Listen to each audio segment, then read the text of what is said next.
बौद्धाचार्याची दिनचर्या पहा. ते सुद्धा सधम्म मार्गावरून चालणारे आहेत. त्यांच्याकडे जरी पाहिलं, त्यांच्या राहणीमानात, त्यांच्या विचारात, त्यांच्या आचारात, तरी हे सर्व पाहिल्यानंतर आपल्या मनातही जागरूकता निर्माण होते, की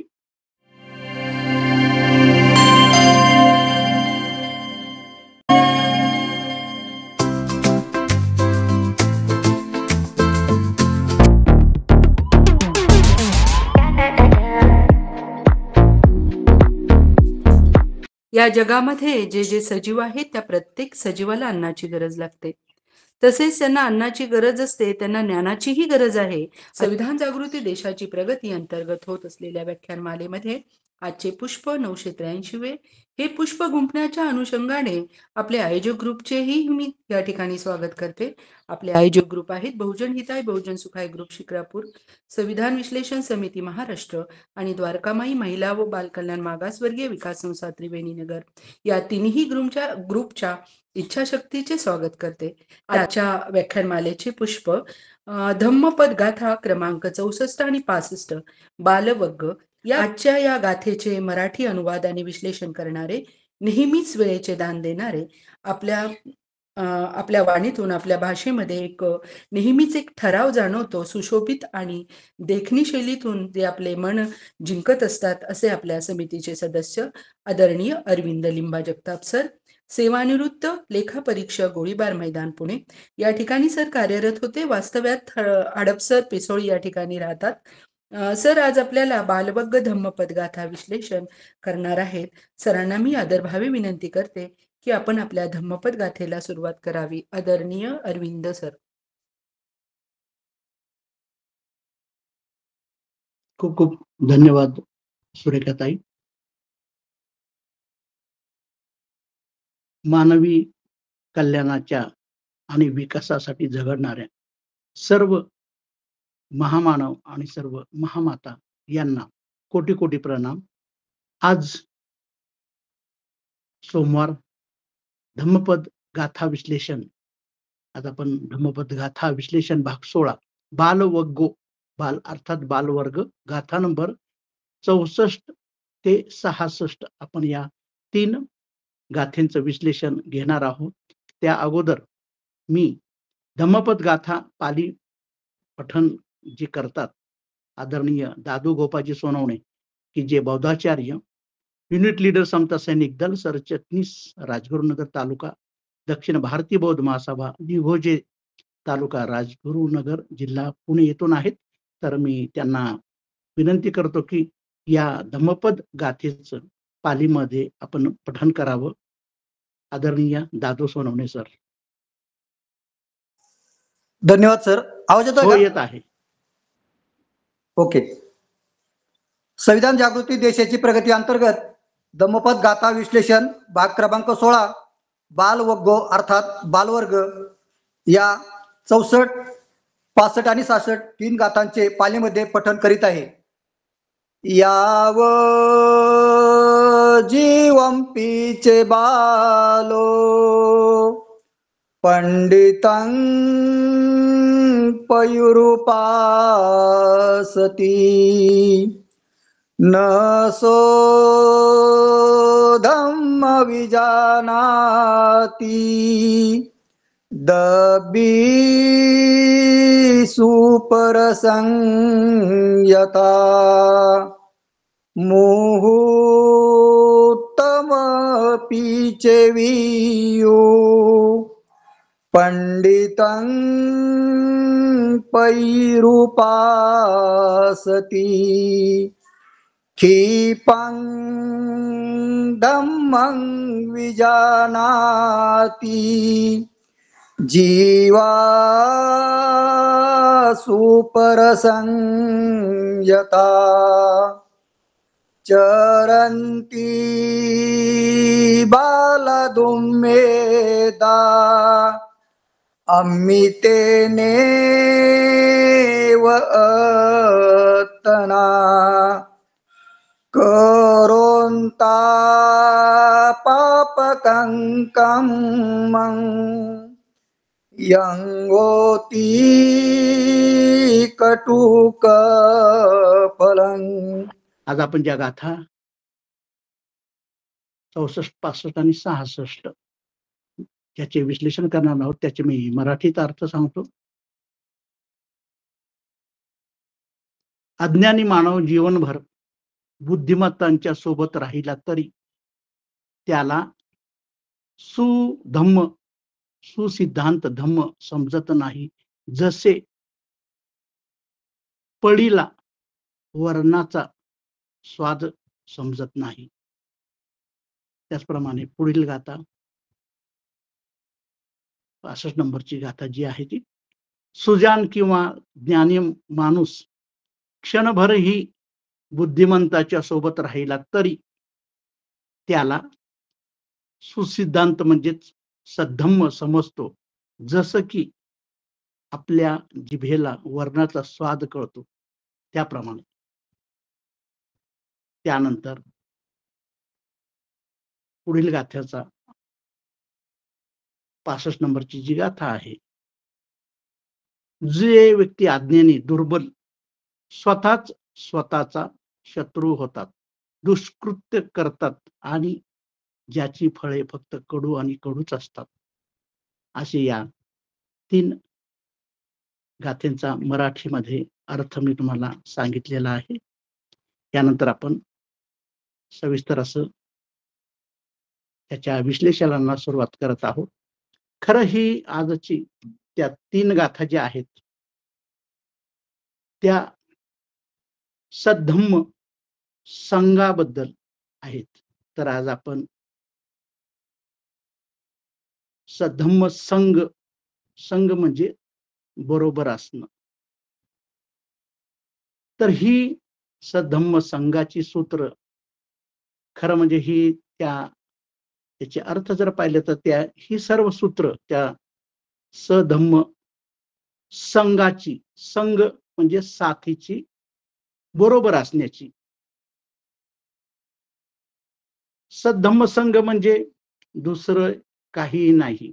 जसं एखाद्या अंध व्यक्तीला डोळे मिळतात किंवा एखाद्या मुक्या व्यक्तीला बोलण्यासाठी जीभ मिळते, तसंच जसं शरीर मृत असतं परंतु या संघामुळे, सद्धम्म धम्माच्या संघामुळे त्याचं शरीर जिवंत होतं. आणि आपल्या सर्वांना माहीतच आहे की अशा ज्या सद्धम्म जाणणाऱ्या व्यक्तीचा किंवा माणसाचा यामध्ये भिक्खुगण असतील, यामध्ये बौद्धाचार्य असतील किंवा जाणकार उपासक उपासिका सुद्धा असू शकतात. त्यामुळं सद्धम्म संघाचा अर्थ असा असतो की जसं आपण काळोख्या अंधारात फिरत असतो आणि अचानक एखादी आकाशामध्ये वीज चमकून जाते, क्षणभरच असते वीज, परंतु त्या विजेच्या प्रकाशामध्ये आपल्याला पूर्ण रस्ताही दिसतो आणि कोठे जायचं आहे ते सुद्धा दिसतं क्षणभर. तसं ह्या सधम्म संघाचा अर्थ आहे. त्या व्यक्तीच्या सहवासात आपण जर आलो तर आपल्याला आपल्या ध्येयाकडं जाण्याचा मार्गही दिसतो आणि ते ध्येय कुठलं आहे ते सुद्धा चटकन म्हणजे एका क्षणात दिसून येतं. आणि हे दिसल्यानंतर तो जो सद्धम्म संघ होतो, त्या सद्धम्म संघामुळे म्हणजे त्यांच्या बरोबर असण्यामुळं जे सुख मिळतं ते खरं तर परमसुख असतं. आणि तसं पाहिलं तर ते दुःखही असतं. कारण कसं, की दुःख कशामुळं होतं, की मी आजपर्यंत बरंच काही गमावलं. मी आजपर्यंत खरं व्यर्थ भटकलो. मी आजपर्यंत खूप चाललो, पण कुठं पोहोचलो नाही. कारण मला रस्ताच दिसला नाही. मी इतका जीवनभर प्रवास केला. परंतु जे मला ध्येय, जे माझं विकासाचं ध्येय किंवा शांतीचं ध्येय, ते एक इंचभर सुद्धा मला मिळालं नाही. आणि त्या संघाबद्दल, संघ म्हणजे साथीबद्दल, जो सद्धम्मावरून चालतात, त्यांच्या आपल्याला जी साथ मिळते, त्याचा एक आनंद पण असा होतो, की जरी आपण पोहोचलो नाही कुठे, तरी त्यांना पाहून आपल्याला असं वाटतं, की आपण कुठेतरी चांगल्या ठिकाणी पोहोचणार आहोत.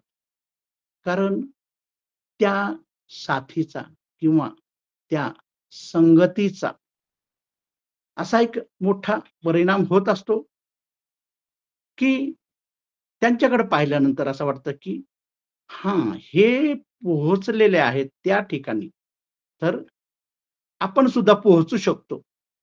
आणि दुःख असं वाटतं, की आत्तापर्यंत मला हे लाभलंच नाही. त्यामुळं ते दुःख असतं. परंतु काही हरकत नाही. हा सद्धम्म साथीचा किंवा संघाचा असा परिणाम हा फक्त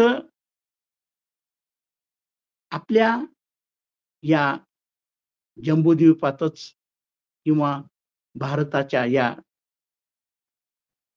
उदयास आलेला आहे. आज आपण जर पाश्चिमात्य राष्ट्र जर पाहिली किंवा पाश्चिमात्य देश पाहिले, तर त्यांच्याकडे असा हा सधम्म संघ, संगती हे दुर्मिळच होतं. परंतु आपल्या इथं 2500 वर्षापूर्वी ज्यावेळेस हा सद्धम्म निर्माण झाला, तर त्याच्या साथीमुळं आपण सर्व खरं म्हणजे ते आपल्याला एक प्रेरक शक्ती असल्यासारखं जाणून आलेलं आहे. म्हणून ही आजची सूत्र जी आहेत, त्या या सद्धम्म किंवा जो मार्ग आहे त्याच्यावर चालणारे त्यांच्या साथीनं आपल्याही मनामध्ये ते ज्या ठिकाणी शांततेच्या विकासाच्या ठिकाणी पोहोचणार आहेत, त्याला आपण निर्वाण असं खूपच मोठं ते पद आहे. त्याच्यावर या गाथेमध्ये विस्ताराने हळू आपल्याला जसं आपण लक्ष देऊन या गाथेमध्ये, ह्या विश्लेषणामध्ये आपण मन देऊन ऐकाल तर ऐकता सुद्धा या जरी धम्मपदातील गाथा, एक गाथा जरी ऐकली, मी नेहमी सांगतो, की एक गाथा जरी मन लावून ऐकली, तरीही जीवनामध्ये निश्चित बदल होतो. तेव्हा ज्यावेळेस या संगतीमध्ये, या सद्धम्मच्या वाटेवर चालणाऱ्या संगतीत आपण जर राहिलो, तर आपल्याला सुद्धा क्षणभरात आपल्याही डोक्यामध्ये चमकून जातं, की तो मार्ग दिसतो, ते ध्येयही दिसतं. कारण कशामुळं, की या धम्मावून चालणाऱ्या संगतीमुळे, संगतीमुळे हे होऊ शकतं. हे 3 गाथांचा हाच आहे. तर मी थोडंसं अवांतर, की हे सद्धम्माच्या संगतीचं कुठले कुठले आपल्याकडं पर्याय उपलब्ध आहेत. एक म्हणजे भिक्खूंची प्रवचनं, भिक्खूंचं जीवनमान, त्या प्रवचनातून आणि त्यांच्याकडे आपण पाहिल्यानंतर, त्यांच्या संगतीत राहिल्यानंतर आपल्यालाही असं जाणून येतं, की किंवा मग त्याच्यात बौद्धाचार्य सुद्धा आहेत. बौद्धाचार्याची दिनचर्या पहा. ते सुद्धा सद्धम्म मार्गावरून चालणारे आहेत. त्यांच्याकडे जरी पाहिलं, त्यांच्या राहणीमानात, त्यांच्या विचारात, त्यांच्या आचारात, तरी हे सर्व पाहिल्यानंतर आपल्या मनातही जागरूकता निर्माण होते, की हे सर्व भिक्खूगण आहेत किंवा बौद्धाचार्य आहेत, हे आपल्याला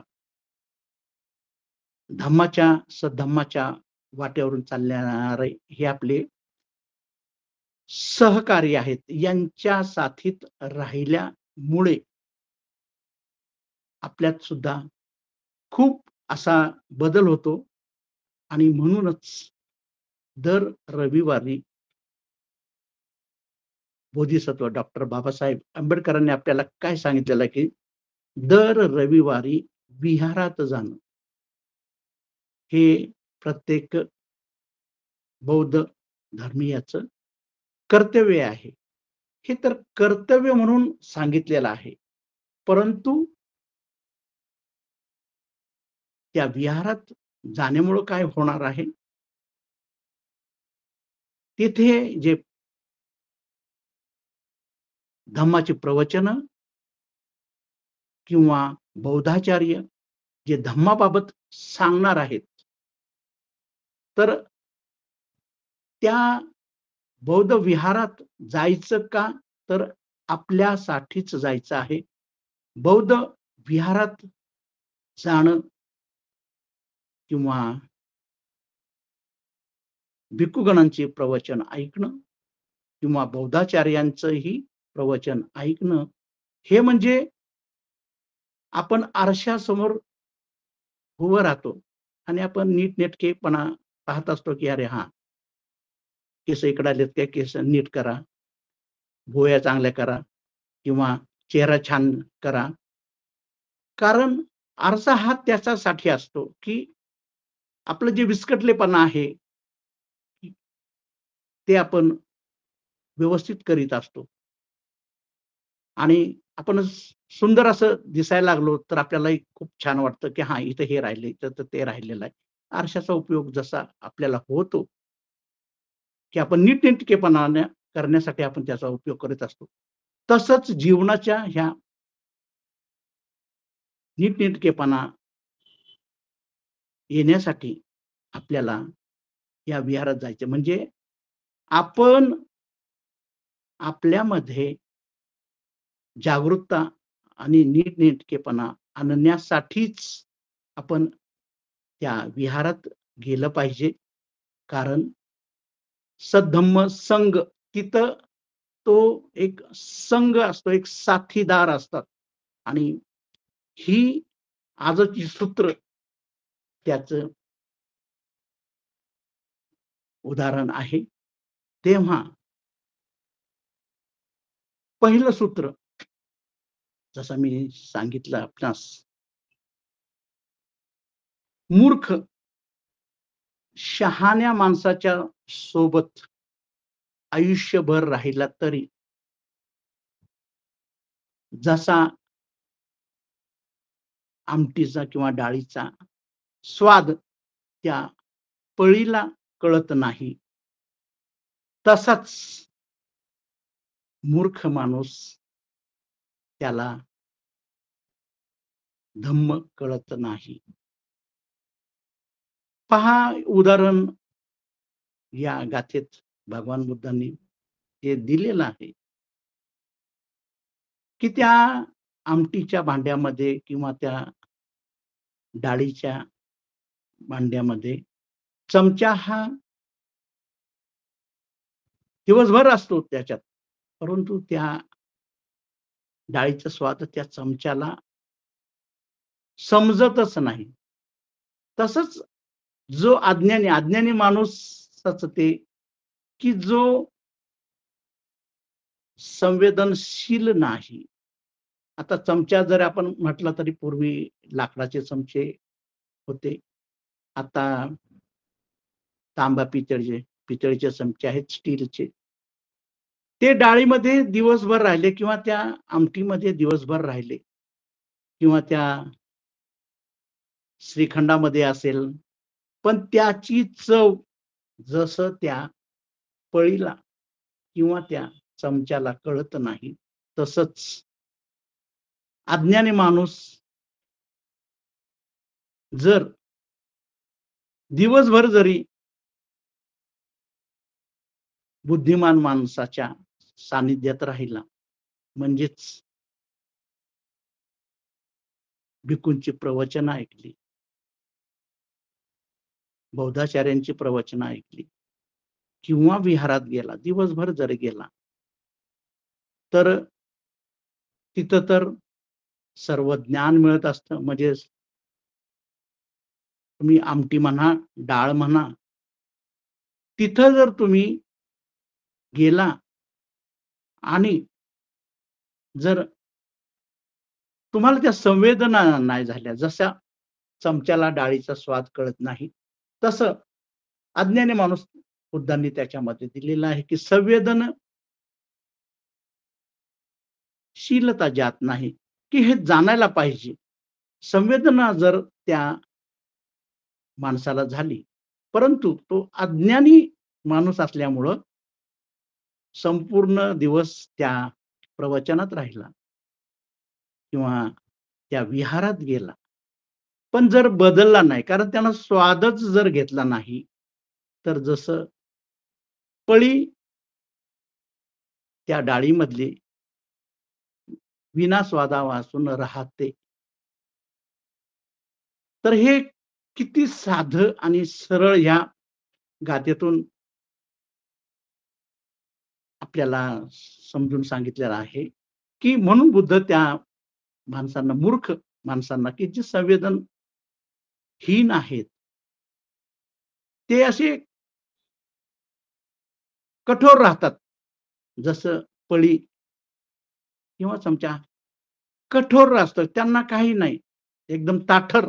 तसंच मूर्ख माणूस किंवा अज्ञानी माणूस, तो बदलायला तयारच नसतो. तो ताठर राहतो, की मला सर्व माहीत आहे. मी एकदम, मला कोणीही सांगायची काहीही गरज नाही. मला सर्व येतं, सर्व माहीत आहे. परंतु तो जर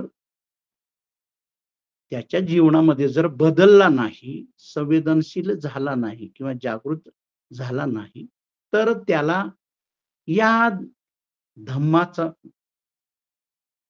तत्व आहेत, ती समजणार नाही आणि दिवसभर सर्व त्या सत्संग, धम्म संघामध्ये, त्या विहारात त्या लोकांमध्ये राहिला आणि जर संवेदना जर नसेल जाणून घेण्याची त्यामध्ये, तर तो तसाच त्या पळीसारखा कोरडा राहील. त्याला स्वादही कळणार नाही. तसंच या भिक्खूंच्या सानिध्यात, बुद्धिवद्धांच्या सानिध्यात मूर्ख माणूस राहिला किंवा अज्ञानी राहिला, तर तो त्या स्वाद म्हणजे काय धरले आहे, की जीवन मग ते सुखी, समाधानी होतं. म्हणजे स्वाद त्याला मिळाल्यानंतर तो आनंदी होतो, समाधानी होतो. तर ते हे उदाहरण दिलेलं आहे. म्हणून काही वेळेस हे अज्ञानी माणूस किंवा मूर्ख माणूस म्हणतात, की आम्ही तर दिवसभर त्याच्यातच आहोत. आम्ही विहारात जातो, आम्ही प्रवचन ऐकतो, सर्व ऐकतो. परंतु त्यांच्यामध्ये सुगंध जसा दरवळत नाही, खरं दरवळायला हवाय. कारण जर संवेदनशील राहिले, ते जर त्या भिक्खूंच्या प्रवचनानं किंवा बौद्धाचार्यांच्या प्रवचनाने जागे झाले, तर त्यांच्या ह्या जीवनामध्ये जसा आमटीचा वरणाचा स्वाद कळेल. परंतु मूर्ख किंवा अडाणी व्यक्ती त्या स्वादाला मुकले जातात. कशामुळं? तर ते त्यांची भूमिका कडक असते. कडक म्हणजे ताठर, म्हणजेच अहंकारी सुद्धा. आता त्याला आपण तो या उदाहरणाचा विचार जर केला, तर आमटीमध्ये चमचा. तर त्या व्यक्तीला जो स्वाद कळणार असतो, तो कळत नाही. तसंच अज्ञानी माणसाला या धम्माची तत्व कळत नाही आणि तो त्याचा उपयोग करून त्याच्यातून आपलं जीवन सुगंधीमय किंवा प्रकाशमय जो करू शकला असता, तो करू शकत नाही. हेच दुःख. पण नेहमी त्या लोकांच्या सानिध्यात राहिल्यानंतर त्याच्यामध्ये भरपूर असा बदल होऊ शकतो आणि त्याचं जीवन प्रकाशमय किंवा सुगंधी होऊ शकतो. म्हणून या गाथेनुसार सांगितलं आहे, की मूर्ख किंवा अज्ञानी, तसं पाहिलं तर प्रत्येक माणसामध्ये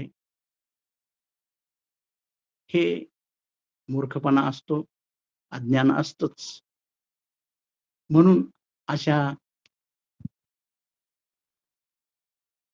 सत्संगामध्ये गेलं पाहिजे आणि संवेदनशील राहिलं पाहिजे. तर त्या जीवनाचा स्वाद सुद्धा येऊ शकतो. म्हणून मग दुसरी जी गाथा सांगितलेली आहे आपल्याला, की मग त्याच्या उलट काय होणार आहे मग?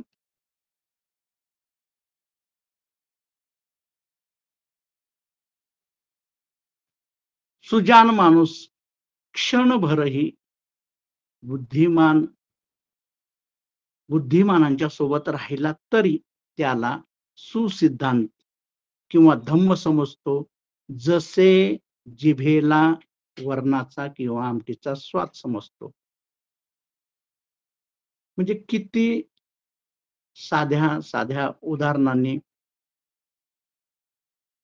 आपल्याला या गाथेतून समजून येतो. म्हणजे बुद्धांनी मानवाच्या मानसिकतेचा विचार केलेला आहे, की कसा त्या माणसानं वागलं पाहिजे किंवा आपलं जीवन या विकासाच्या मार्गाने कसं नेलं पाहिजे.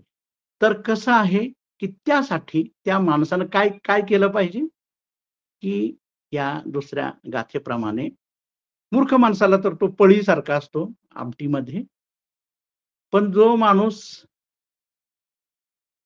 बुद्धिमान किंवा शहाणा आहे, तर तो जर या धम्म जाणणाऱ्यांच्या बरोबर राहिला, तर जसं जिभेला आमटीचा किंवा वरणाचा स्वाद कळतो, त्याचप्रमाणे सुजान किंवा त्या मार्गावरून चालणाऱ्या, धम्माच्या मार्गावरून चालणाऱ्या व्यक्तीला सद्धम्म हा समजला जातो. जसं जिभेला वरणाचा, आमटीचा किंवा इतर ज्या काही गोड वस्तू असतील त्याचा सुगंध, त्याची चव कळते. त्याचप्रमाणे लक्ष देऊन ऐकणाऱ्या किंवा त्या भिक्खू संघाच्या प्रवचनामध्ये किंवा त्या बौद्धाचार्यांच्या प्रवचनामध्ये किंवा विहारात गेल्यानंतर काही उपासक उपासिका सुद्धा त्यांच्याकडं त्यांची दिनचर्या पाहिली, त्यांचं आचरण पाहिलं. आचरण हे महत्वाचं. आचरण याचा अर्थच त्यांनी सांगितलेला आहे, की सर्व तुम्हाला माहीत आहे. परंतु तुम्ही जर आचरण केलं नाही त्या धम्माचं, तर तुम्हाला जसं जिभेला स्वाद कळतो तसंच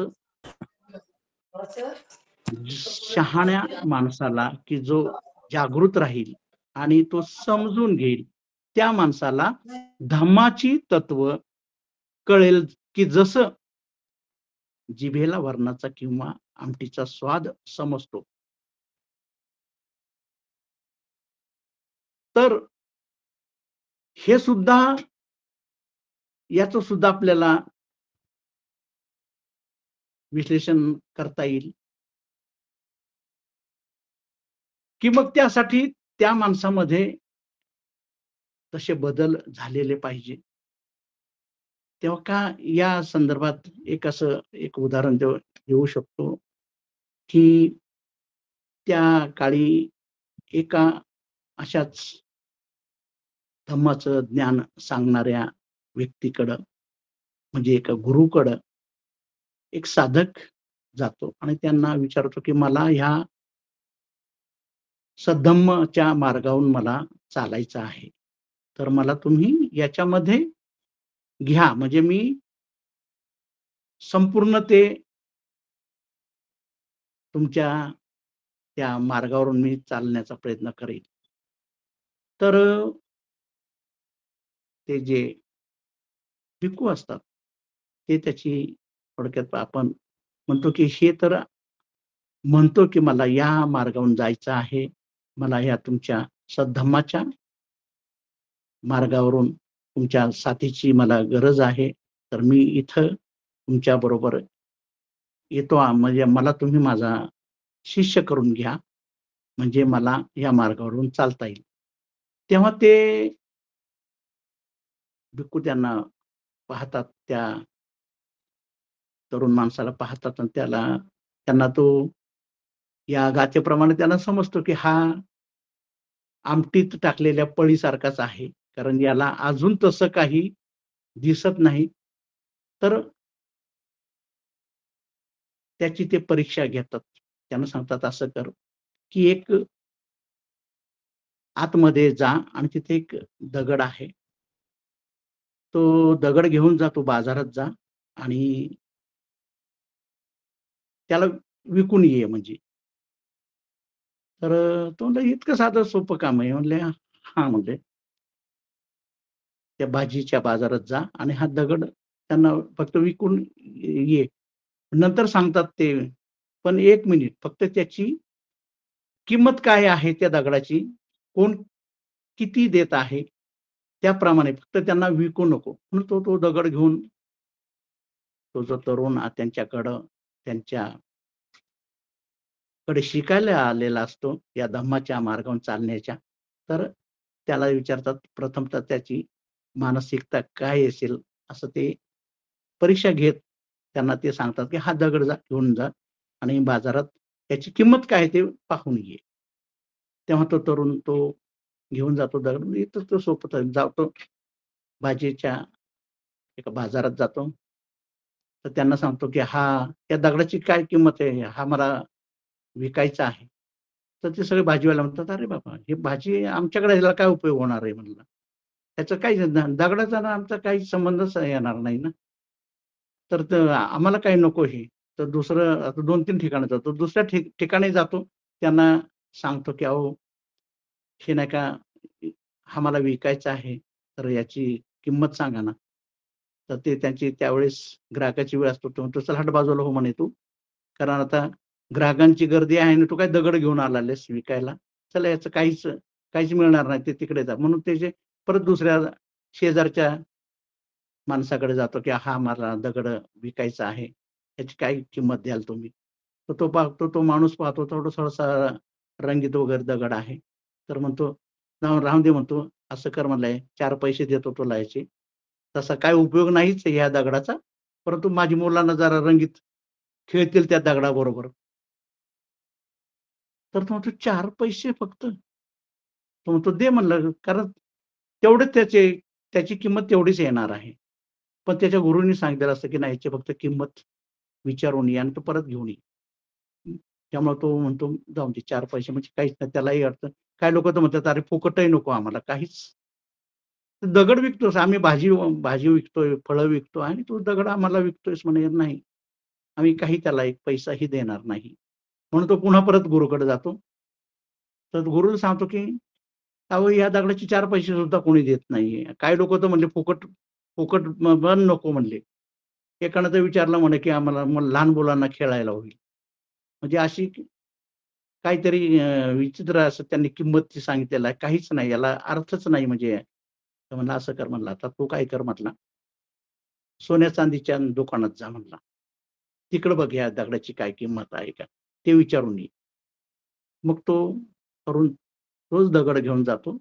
सोन्या-चांदीची बाजारपेठ असते तिकडे विकायला जातो. तर एक दुकानात जातो, त्याला सांगतो. ते पण बघतात. ते म्हणतात, "नाही, याची किंमत आमच्याकडं तर नाही. याची साधारण ₹1000 किंमत असेल, पण आमच्याकडे तेवढं काही देता येत नाही. तू असं कर, दुसरीकडं बघ तिकडे." तर तो जातो. तर तो त्यांना म्हणतो, की "याची तर 10,000 किंमत आहे," म्हणे. त्याला वाटतं, "अरे बापरे! तिकडे 4 पैसे मिळत होते आणि इकडे 10,000." तो आश्चर्यचकित होतो, तो तरुण सुद्धा, की 10,000. पण त्या तरुणाला असं वाटतं, की बाबा चला मग 10,000 देऊन टाकू. कारण 4 पैसे त्या दगडाची किंमत त्या भाजीच्या दुकानात मिळत होती. इकडं तर 10,000 मिळतात. तर देऊन टाकावं. परंतु त्याच्या गुरूंनी सांगितलेले ते शब्द त्याला आठवतात, की नाही याची फक्त किंमत तू विचारून ये, पण विकायचं नाही. मग तो पुन्हा परत त्याला असं वाटायला लागतं, की विकून टाकू 10,000 देतोय नाही का, हा नंतर माणूस परत बदलेल, त्याला हे करणार नाही. परंतु नाही म्हणतो, की आपल्याला गुरूकडं ते ज्ञान घ्यायचं आहे आपल्याला, तर तो विकत नाही आणि तो पुन्हा गुरूकडे जातो. तो आता आश्चर्यच झाला म्हणजे तिकडे 4 पैसे देत होते, कोणी घेतही नव्हतं फुकटही आणि इकडे तर ₹10,000 तर मी देऊ का त्यांना? म्हणजे मी देणार होतो, पण पुन्हा तुम्ही म्हणाला म्हणून मी ते घेऊन आलो पुन्हा. तेव्हा त्याचे ते गुरु म्हणतात, की "असं कर, आता तू नाही का, जिथे हिरे जवाहरात जिकडे विकतात, त्या बाजारामध्ये जा, तिथं जाऊन विचारून ये." हां, विचार पण म्हणला आता असं करू नकोस, की त्यांनी 10,000 दिले म्हणून तू त्यांना विकायला तुझ्या मनात आलं होतं, परंतु तसं नाही.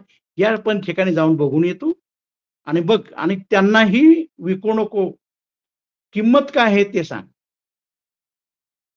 आणि तसाच घेऊन ये. मग तो त्या त्या बाजारात हिऱ्याच्या बाजारात जातो. तिथं गेल्यानंतर तर अक्षरशः म्हणजे तो जो दगड पाहून त्या दुकानात त्याला ₹10,00,000 याचे देऊ आम्ही. कारण याच्यापेक्षा आम्ही जास्त देणार नाही. 10,00,000 याच्यापेक्षा नाही जास्त देऊ शकत. असे त्याला तर मग आता तर त्याचे आश्चर्य त्याला म्हणजे पारावरच उरला नाही, की बापरे! 4 पैसे कुठं, 10,000 कुठं ना 10,00,000. त्याला वाटतं आपले गुरु म्हणतात, "नाही आपण याला देऊन टाकू." 10,00,000 10,000 ते 10,00,000 मिळतात आणि हाही माणूस तयार आहे. तर चला आपण यांना विकून टाकू. त्याच्या मनात येतं तसं. परंतु पुन्हा त्याला गुरुचे शब्द आठवतात, की नाही. तर तू किंमत त्याची बघ आणि परत ये. तो परत घेऊन जातो आणि ते गुरूंना सांगतो, "अहो, हे तर आश्चर्यच झालेलं आहे," म्हणले. "इतकं या दगडाची किंमत म्हणजे मला तर खूपच आश्चर्य वाटलं." तेव्हा ते गुरु त्याला सांगतात, की "तू इथं आमच्या साथीत इकडे आलेला आहे धम्माच्या मार्गावरून चालायला. आमचे हे धम्माची तत्व अशा हिऱ्याच्या किमतीसारखी आहेत. परंतु तू जाणकार आहेस का? कारण आम्ही ही ज्या तत्व सांगणार आहेत, ती त्याची किंमत अनमोल अशी आहे. पण तू जाणकार तू आहेस का? त्याबद्दल तुझी तेवढी क्षमता आहे का? म्हणून त्याच्यासाठी सांगितलं, की हा दगड याची किंमत कशी जाणकार माणसांनी म्हणजे जे जाणकार आहेत त्या लोकांनाच कळेल. त्यासाठी हे तुला मी सांगितलं होतं, की आमची या धम्मपदातली जी तत्व आहेत, तर त्याचं एक-एक गाथा, एक-एक गाथाच्या किमती जर जाणकार असेल, जर आचरण करणारा असेल, तर त्याची किंमत ही अनमोल आहे. म्हणून तुला हे मी फक्त नाहीतर आम्ही हे तत्व देणार आणि तुम्ही पितळेच्या कवडीमोल भावात घेणार किंवा मातीच्या भावात मातीमोल किमतीने घेणार, तसं नाही. म्हणून तुला सांगितलं, की बाबा ह्या तुझी क्षमता काय आहे? तुझ्या मनाची स्थिती काय आहे? म्हणून ह्या वाटेवर जर यायचं असेल, तर आमच्याकडे आम्ही जे ज्ञान देतो, ते अनमोल असं ज्ञान आहे. तेव्हा मग ते तो तरुण सुद्धा म्हणतो, की हां, की आपण तसं ह्या धम्मपदातील गाथा साध्या नाहीत. त्याचा जाणकार त्याचे जर म्हणजे चव घेण्याची क्षमता किंवा जाणण्याची क्षमता जर असेल, तर या सद्धम्माच्या संगतीमध्ये सद्धम्माच्या संगतीमध्ये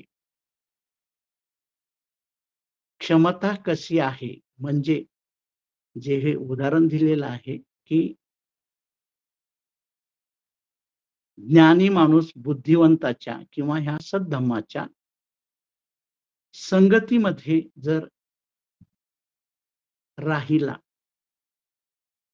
तर ही क्षमता जशी जिभेची क्षमता आहे, की त्या आमटीचा स्वाद घेण्याची, तसंच या गाथेचे अर्थ समजून घेण्याची जी क्षमता आहे, ती जर अशी बुद्धिमान पद्धतीची किंवा उच्च दर्जाची असेल, तरच त्यांना या गाथेचा अर्थ, त्यांचं जीवन प्रकाशमय किंवा म्हणतात ना तारकांच्या, हिरेमाणकांच्या, मोत्याच्या त्या राशीवरून चालणाऱ्या असा ह्या तत्वांचा अर्थ आहे.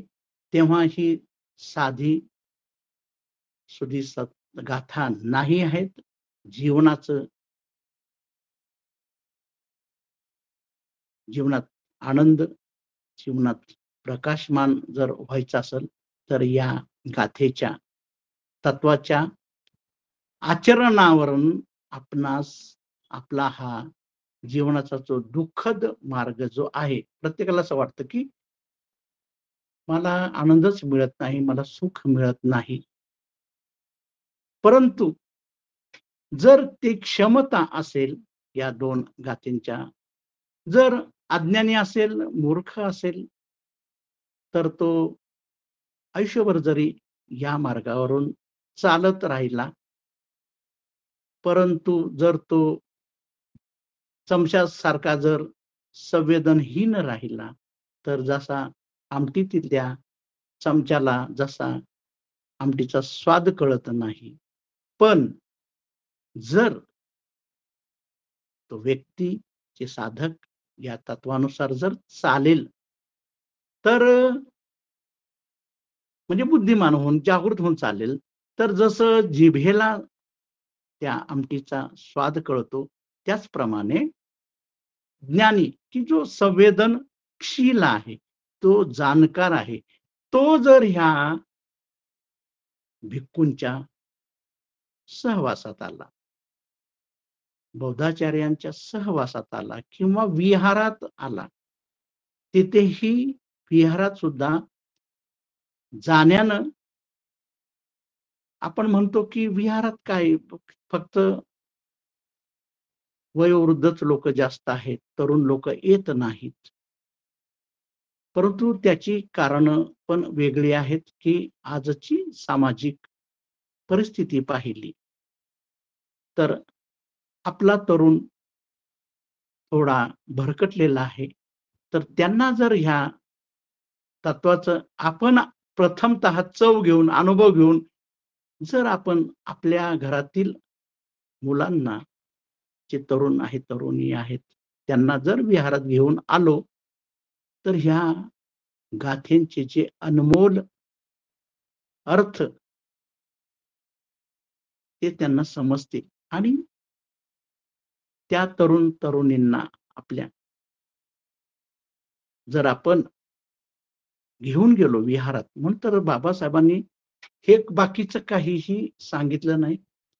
फक्त दर रविवारी विहारात जा, हा आदेश कशामुळे दिला? की ते त्याच्यामुळे दिलेला आहे, की विहारात तुम्ही गेला. फार आपल्या लोकांनी ते इतकं गंभीरतेनं घेतलेलं नाही.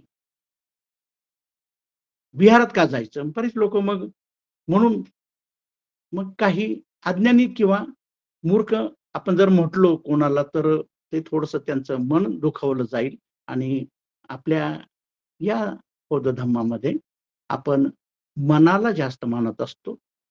तेव्हा प्रत्येकाचं म्हणून बाबासाहेबांनी ते कर्तव्य सांगितलेलं, की विहारात जा. एकदा तुम्ही ती आरशाच्या समोर उभे राहा. तुम्हाला दिसेल, की आपण अव्यवस्थित आहोत, आपण नीट नाही, नीटनेटके नाहीत. परंतु जर तुम्ही त्या आरशापुढे गेला, तर तुम्ही स्वतःला लगेच सावरता. तुम्हाला दिसतं. तुम्हाला दिसतं. कोणी सांगायची सुद्धा गरज नाही, की आरशासमोर तुम्ही उभे राहिल्यानंतर प्रत्येकाला समजतं. मग स्त्री असेल, पुरुष असेल. आरशासमोर आपण तास-तास, 2-2 तास घालवतो, की चांगलं दिसावं, मी चांगलं राहावं, छान वाटावं, मला लोकांनी चांगलं म्हणावं. काही उपासक, उपासिका पण आहेत, महिला पण आहेत. त्यांनाही हेच जास्त लक्षात येईल, की आरशासमोर आपण तासंतास का उभं राहतो? कारण आपण सुंदर असावं, छान दिसावं, नीटनेटके दिसावं. त्यासाठी सर्वजण पुरुषसुद्धा. आता काही ब्युटी पार्लर सुद्धा आहेत. तिकडे जाऊन सुंदर पाहत असतात. सुंदर होत असतात. पुरुषांचे पण ब्युटी पार्लर सांगण्याचा उद्देश हा आहे, की जसं आपण छान राहावं, नीटनेटके राहावं, तर आरशात पाहतो किंवा दुसऱ्यांकडे जातो आणि तिथंही आपण पाहत असतो, ते आपल्याला सजवत असतात. आरशाच्या समोर आपण बसलेला असतो. तसंच तसंच या विहारात जाणं हा म्हणून आपल्या चांगल्यासाठी, आपल्या विकासासाठी आपण विहारात गेलं पाहिजे. जर विहारात गेलं, तर तुम्हाला तिथं जसं मी अगोदर उदाहरण सांगितलं, की तो एक मार्ग आहे. जाता-जाता, ऐकता-ऐकता क्षणार्धात आपल्याला चमकून जातं, की आपल्याला मार्ग सापडतो, आपल्याला दिशा सापडते आणि मग एकदा त्या व्यक्तीला दिशा सापडली, मार्गही सापडला आणि त्या मार्गावर जाणारे साथी पण जर मिळाले, तर तो प्रवास अतिशय जलद पद्धतीने सुद्धा होईल. म्हणून त्या दुसऱ्या गाथेमध्ये सांगितलेले आहे, की तत्क्षणी बघा आमटीचा स्वाद जिभेवर आमटीचा आपल्याला चव घ्यायला सुद्धा सांगतात नाही. जरा चव घेऊन बघा बरं मीठ आहे का? तिखट आहे का? क्षणात आपण सांगतो, की हां, थोडंसं मीठ कमी आहे, तिखट जास्त झालेलं आहे. म्हणजे जिभेवर आमटीचा चव कुठे समजते?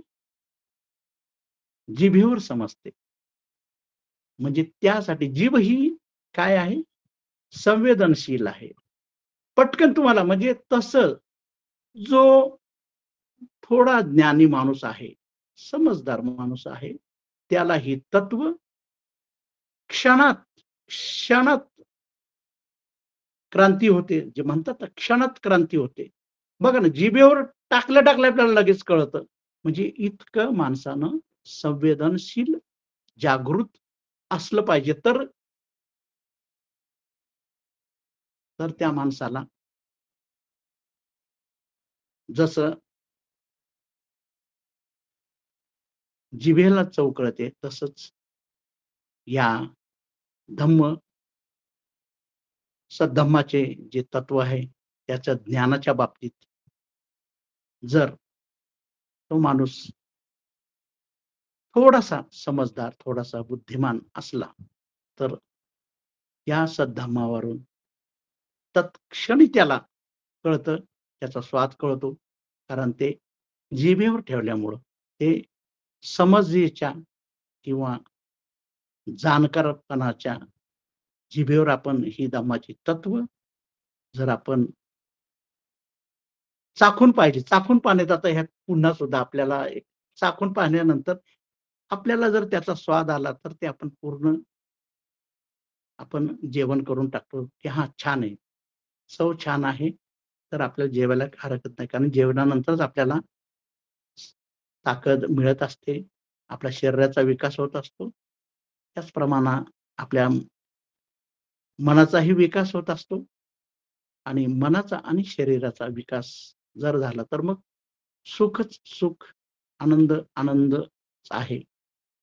तेव्हा ही 2 तत्व, 2 गाथा, की अज्ञानी माणूस आयुष्यभर जरी या सर्व संगतीमध्ये राहिला, तरी तो तसाच पळीसारखा कोरा आमटी जशी पळी असते, पण पळीला स्वाद चाखता येत नाही.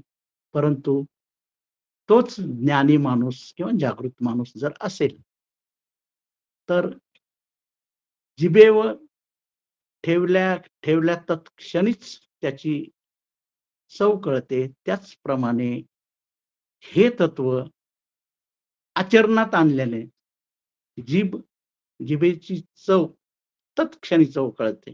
जिभेवर ठेवल्या. तसं आचरण केल्या या तत्वाची आचरण केल्या तत्क्षणी तो माणूस जागृत होतो, जागा होतो आणि मग पूर्ण त्या दिशेने त्याचा प्रवास सुरू होतो. म्हणजे आपण ते चव चांगली वाटल्यानंतर जाणकार माणसाने तर पूर्ण जे काही बनवलेलं असेल, जेवण असेल, तो पूर्ण खाऊन घेतो. त्याचप्रमाणे एकदा ह्या सद्धम्माच्या तत्वांची चव जर कळाली, तर माणूस पूर्ण त्याचं आचरण करेल म्हणजे पूर्ण जेवण करेल आणि पूर्ण जेवण केल्यानंतर जे नैसर्गिक तत्व आहे त्याचं किंवा जे वैज्ञानिक तत्वावर हा बौद्ध धम्म आहे, तर हे उदाहरणं नियम नियम काय आहे, की ह्या नैसर्गिक नियमावर जर चालला तुम्ही, तर तुम्हाला आनंद आहे. नैसर्गिक नियमाच्या विरोध चालला, तर दुःख आहे. म्हणून दुःखाकडं दुःख हे फक्त एक इंडिकेशन आहे, की तुमचं काहीतरी चुकत आहे.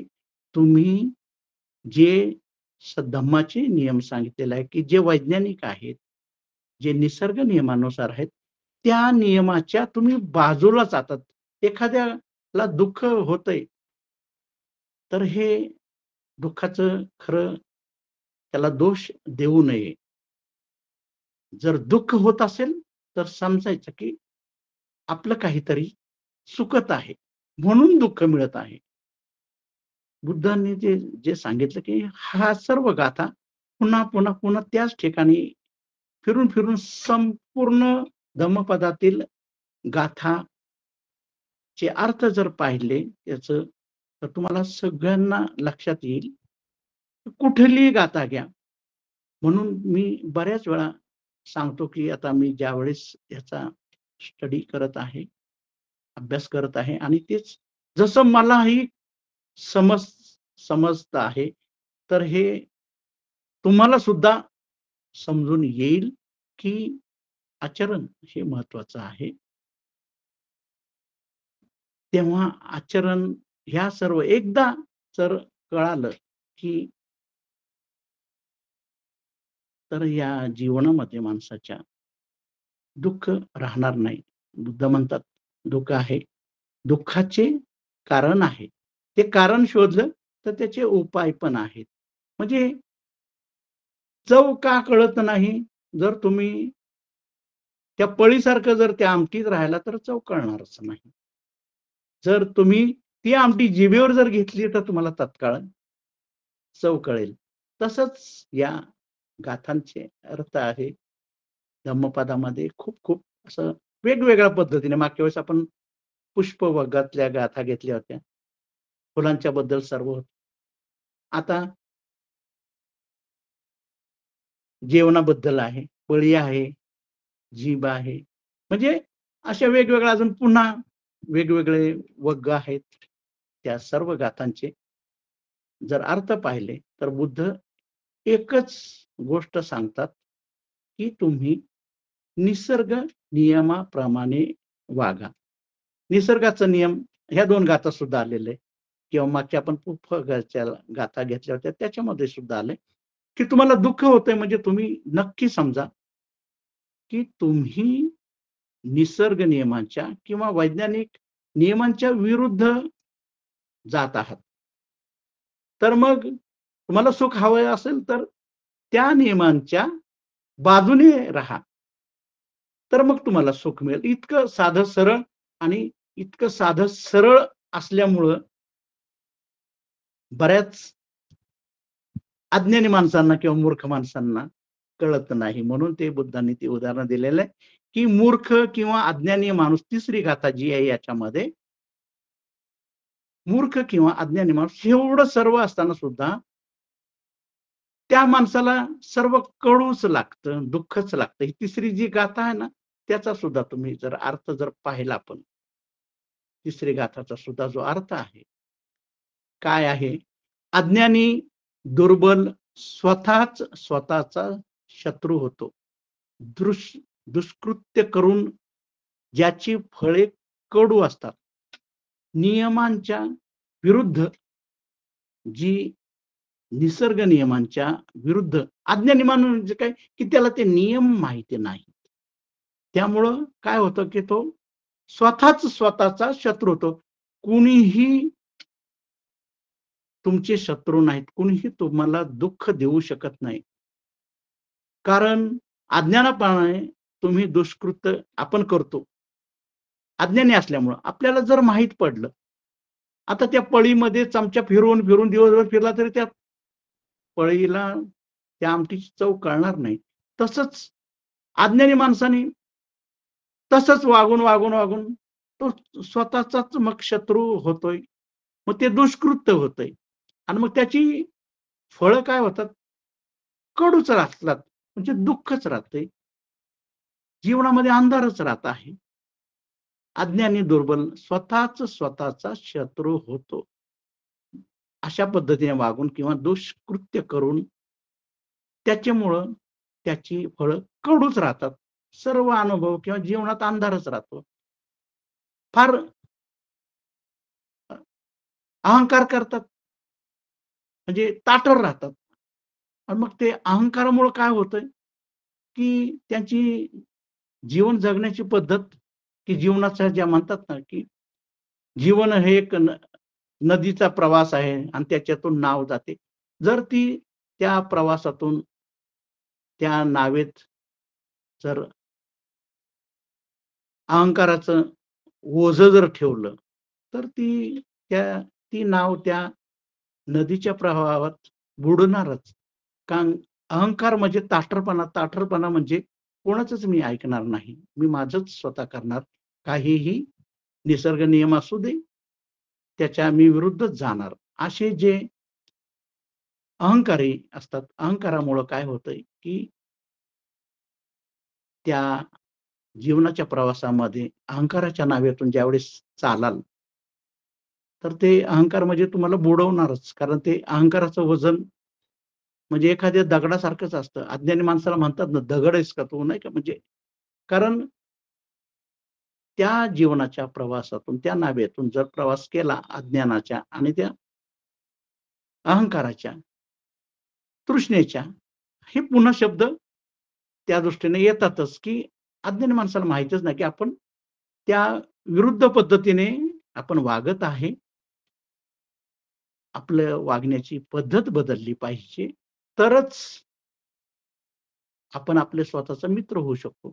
कारण अज्ञानी माणूस असं वागून स्वतःच स्वतःचा शत्रू होतो. पण जर तो चांगल्या पद्धतीने वागला, तर त्याची फळे गोडच असणार आहे, मधुरच असणार आहे.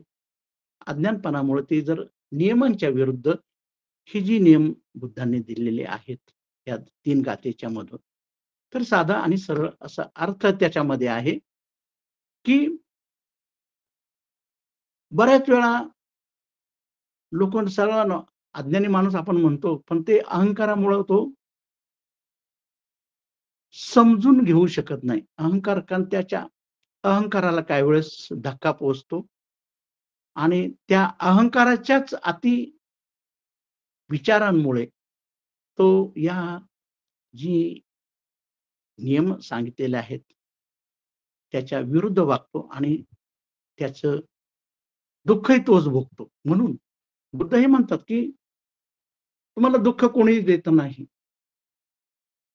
तुम्ही त्या नियमांच्या विरुद्ध वागल्यामुळं तुम्हाला शिक्षा होते. लोकं म्हणतात, की मलाच दुःख होतं, मलाच मी काही केलं तरी मलाच शिक्षा मिळते. परंतु या गाथेप्रमाणे, की जर तुम्ही सद्धम्माच्या नियमानुसार चालला आणि त्या नियमानुसार चालणाऱ्या व्यक्तींच्या सहवासात राहिला, म्हणजे मग भिक्खूंच्या सहवासात राहा, त्यांची प्रवचन ऐका किंवा बौद्धाचार्यांच्या प्रवासात त्यांची प्रवचन ऐका, त्यांचं जीवन बघा, त्यांचं आचरण पहा. अशाच चांगल्या व्यक्तींच्या सहवासात राहिला, म्हणून तर तुमचा विकास, तुमचं सुख हे तुम्हाला 100% काय 1000% मिळणार म्हणजे मिळणार. कारण तुम्ही त्या नियमानुसार चाललेला आहे. नैसर्गिक नियमानुसार. विज्ञानवादी पद्धतीने तुम्ही जर चालत असाल, तर तुम्हाला सुखच सुख लाभणार आहे. म्हणून या 3 गाथांचा जो आहे, तो अशा मार्गावरून जे सत्संग म्हणजे सद्धम्म संगी म्हणजे साथी लोक आहे, त्यांच्याच बरोबरीने आपण जर प्रवास केला, तर आपण आपल्या जीवनामध्ये प्रकाशाच्या दिशेनं, सुखाच्या दिशेनं आणि शांततेच्या दिशेने जाऊ शकतो. असा ह्या 3 गाथेंचा साधा सरळ अर्थ आहे. तेव्हा आपल्याकडं या गाथा आम्ही पूर्ण विश्लेषण केलेले आहेत. याच्यातून एका जरी व्यक्तीला जरी कळालं, तरी माझा ह्या विश्लेषणाचा छान परिणाम झालेला आहे, असं मला वाटेल. परंतु खरंच या गाथांच्या माध्यमातून आपण आपलं जीवन व्यतीत करू शकतो, तर आपल्याला सुख, समाधान आणि शांती मिळणारच आहे. तेव्हा मी आज या गाथेचं इथं विश्लेषण समाप्त करीत आहे. सर्वांना जय भीम, नमो बुद्धाय. सर्वांचं मंगल होवो. धन्यवाद सर. अतिशय अर्थबद्ध आणि उत्कृष्ट मांडणी करून आदरणीय अरविंद सरांनी गाथेचं विश्लेषण केलं आहे. खऱ्या अर्थानं नकारात्मक ऊर्जेचं सकारात्मक ऊर्जा निर्माण करणाऱ्या असणाऱ्या आरशाचं रूप सरांनी सांगितलं. सत्य एक यात्रा आहे आणि ही यात्रा तुमच्यामध्ये असणाऱ्या सदधम्मातून होते. खूप छान सर. आरशासमोर उभे राहिल्यानंतर अनुपस्थित असणाऱ्या मनाचं दर्शन घडत असतं. अज्ञानी व्यक्ती असेल तर तो आपल्या जीवनामध्ये असणाऱ्या परमसत्य असणाऱ्या धम्माला समजू शकत नाही. भलेही तो पूर्ण आयुष्य आपल्या ज्ञानी व्यक्तीमध्ये व्यतीत करीत असला तरी तो अज्ञानी असतो. ज्ञानी लोकांच्या संगतीत राहून त्यांच्यात मिसळून देखील ज्याप्रमाणे निर्जीव असणाऱ्या वस्तूप्रमाणे असतो. उदाहरणार्थ पळी भोजनाचा स्वाद जाणू शकत नाही. या उलट ज्ञानी लोक थोड्या कालावधीत परमसत्याचा बोध घेत असतात. उदाहरणार्थ जीभ भोजनाचा स्वाद जाणू शकते. म्हणून जीवनात अज्ञानी म्हणजेच की जे परमसत्य जाणण्याची वृत्ती ज्या व्यक्तीमध्ये नसेल, तर तो पापकर्म करत करत दूर अवस्थेला म्हणजे दुर्दैवी अवस्थेला पोहोचतो. हे आज आपल्या विश्लेषणातून जाणवलं. खूप खूप धन्यवाद व्यक्त करते सर. कारण आपल्यामुळे आम्हाला धम्मपद समजून घेण्याचा मान मिळाला आहे. धन्यवाद सर.